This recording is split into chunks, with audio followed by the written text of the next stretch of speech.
If you're reading this, you've already signed the NDA, and the first paycheck has hit your account. Don't spend it yet. You're going to need that money for therapy or a funeral if you do. You and follow these instructions to the letter. That was the note taped to the monitor when I started my shift at the Blackwood Logistics Hub. It's a massive, windowless warehouse in the middle of a literal cornfield in rural Ohio. The pay was $35 an hour, which for a guy with a mounting pile of student loans and a radiator that sounded like a dying walrus, felt like a gift from God. It wasn't. It was a bribe. I'm telling you this now because I quit that job 3 hours ago, and I'm currently driving 80 miles an hour toward the state line. If you ever find yourself working a graveyard shift where the air feels too heavy to breathe and the silence sounds like it has screaming, remember these rules. They aren't suggestions. They're the only reason I'm still drawing breath. Rule 1. The 2 a.m. radio check at exactly 2 a.m. the overhead speakers will crackle. You'll hear a voice, usually a woman named Beth, asking for a status update on day 4. Here. The thing. There is no Beth. There hasn't been a Beth on the payroll since the late 90s. When she calls, you do not pick up the radio. You don't even look at it.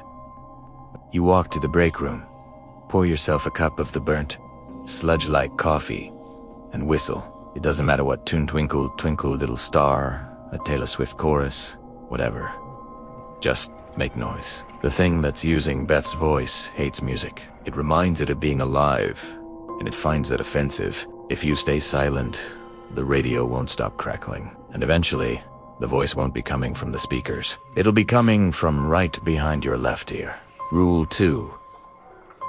Ignore the shadow floor. The elevator in the main lobby is one of those industrial beasts with a sliding metal gate.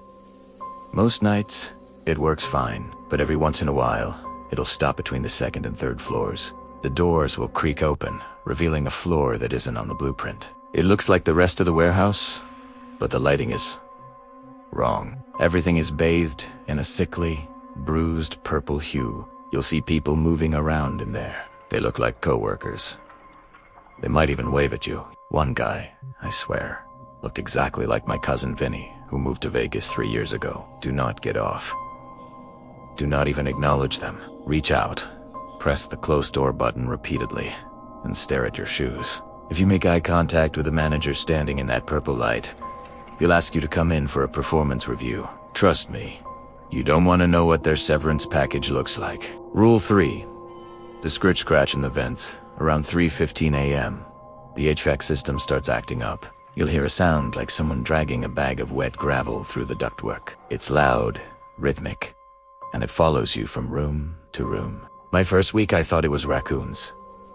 I even grabbed a ladder and a flashlight to check it out. My supervisor, a guy named Miller, who looked like he hadn't slept since the Bush administration, tackled me before I could reach the vent. "You want to see what's in there?" he hissed, his eyes bloodshot and wide, because once it sees you, it considers you invited. And that thing is a very rude house guest. The rule is simple. When the scratching starts, put on your noise-canceling headphones. If the scratching gets loud enough to vibrate the ceiling tiles, leave the room. Don't run that triggers a predatory response. Just walk briskly to a high-traffic area. It won't come out if there are cameras rolling, but it sure as hell loves the blind spots. Rule 4. The bathroom mirror. This one is a classic, but with a twist. The mirrors in the men's and women's restrooms aren't actually glass. They're treated surfaces. Management says it's for durability, but we all know the truth. If you go in to wash your face and you notice your reflection is lagging, like you blink and the guy in the mirror blinks a half second later, get out. It means the layer is thinning. When your reflection starts moving independently, it's trying to figure out how to swap places. I saw a guy named Dave lose it one night. He was staring at himself for 10 minutes. When he came out, he was humming a song he used to hate, and he started writing with his left hand. Dave was a staunch righty. The Dave that went home that morning wasn't the Dave I'd grabbed lunch with. He felt hollow, like a suit of skin being worn by something that didn't quite understand how joints worked. Rule 5. Never eat the leftover pizza. The night shift is a lonely gig, so when you see a fresh steaming box of pepperoni pizza sitting on the break room table at 4:30 a.m. with a note that says, "Great job, team," your first instinct is to grab a slice. Don't. Management never buys us food. They barely provide working pens. That pizza, it's bait. If you eat it, you'll start to feel heavy. Not full heavy, but anchor dash, drop dash, in dash, the dash. Ocean heavy. You'll fall asleep at your desk, and you won't wake up until the day shift arrives. But you won't be in the office. You'll be tucked away in one of the shipping crates, labeled for long-term storage. I checked one of those crates once when I thought I heard muffled screaming. It was addressed to a location that doesn't exist on any map.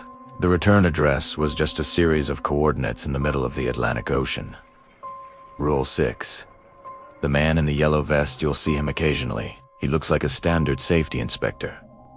High waist, yellow vest, hard hat, clipboard. He'll be standing in the middle of a dark aisle, scribbling furiously. If he asks you for the time, tell him it's 2 hours earlier than it actually is. If it's 5 a.m., tell him it's 3 o'clock. He's a time thief.